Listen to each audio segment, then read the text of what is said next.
हरे कृष्ण ईशो उपनिषद से प्रथम श्लोक कहुच्छी ईशा व्यासम इदम सर्वम।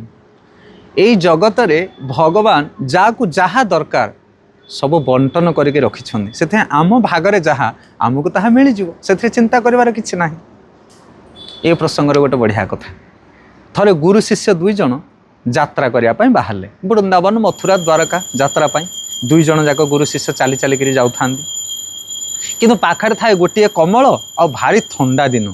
शिष्य बारंबार कहूए गुरुदेव चलुना आउ गोटे कमल नहीं जा। गुरु कहते अरे एत उच्छन्न किया रास्तार चाल किसी ना कि व्यवस्था हो कमल गोटे नहीं नवा।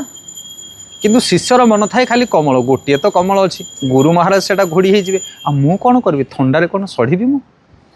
पोखरी हुड़ा नदी हुड़ा विभिन्न प्रकार स्थान दे गति करुथांती गुरु शिष्य आगरे आगरे गुरु जाऊँ आ पछरे शिष्य जाऊ थाए। अकस्मात देखिला गोटे नदी हुड़ारे जाउछन्ती गुरु शिष्य देखिले नदी भितर गोटे विशाल कमल भासी भासी आसुची। शिष्य कहला जहा भगवान बोधे मो पाई कमलटी पठेदेले।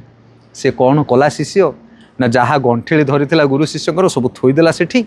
गुरु आगरे आगरे जाउछन्ती चारि पाहुंड आगू गलेनी ये शिष्य कौन कला गंठिली थोई देकी नदी भितर को प्रवेश कला कमल आनिया पाई।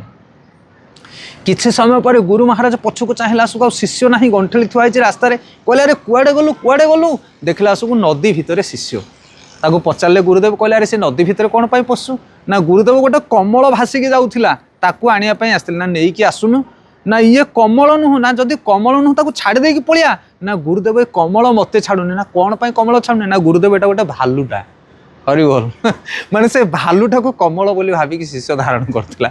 विचार करनु से आमको सहज भाव में जहाँ लब्ध होती सेटा को आम ग्रहण करवा आ जदि ताठारु अधिक वस्तु किसी पाइबा इच्छा करवा ताहले भालु हाबुड़े पड़ला भली आमर अवस्था हो। सावधान ईश्वर इच्छारू धर्म मार्ग रे जाए जहाँ मिल जाए सेटा आम लब्ध से प्रसन्न रहा दरकार। हरे कृष्ण।